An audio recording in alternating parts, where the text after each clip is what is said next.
এটা ডকাইতিৰ ঘটনা সংঘটিত হৈছে আৰু সেই ঘটনাটো খবৰ পাই আমি আৰক্ষীয়ে দ্ৰুত তদন্ত আমি আৰম্ভ কৰিছোঁ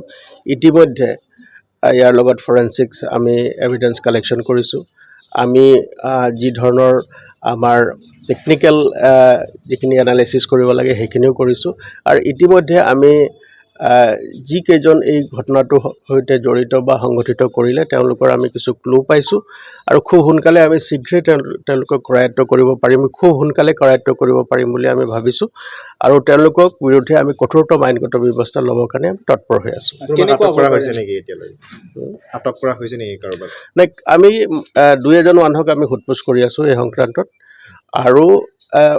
প্ৰকৃত দুখী যি আছে এই ঘটনাটো যি ঘটনা এইটোৰ লগত জড়িত আছে আমি কিছু ক্লু পাইছোঁ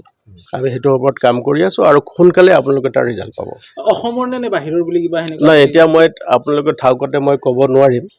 আমি হেতু অনুসন্ধান কৰি আছোঁ আৰু আপোনালোকে সোনকালে এইটোৰ ওপৰত ৰিজাল্ট পাব মনোজ দাস যিজন গাড়ী চলাইছে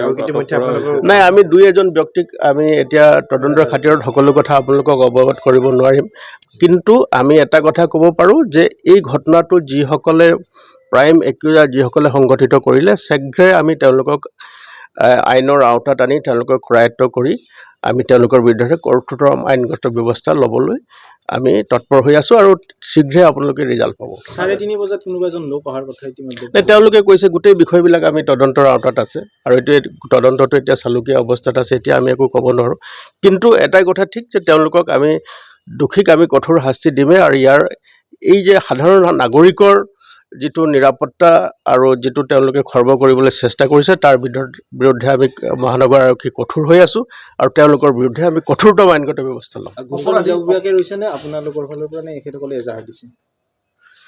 নাই সেইখিনি প্ৰচেছ এতিয়া চলি আছে আৰু বাকী আমি তদন্ত আমাৰ জোৰ তদন্ত আমি চলাই আছোঁ আৰু আমি আপোনালোকে সোনকালে ইয়াৰ আপুনি তাৰ প্ৰগতি আপুনি লাভ কৰিব আৰু সময়ত আপোনালোকক জনাম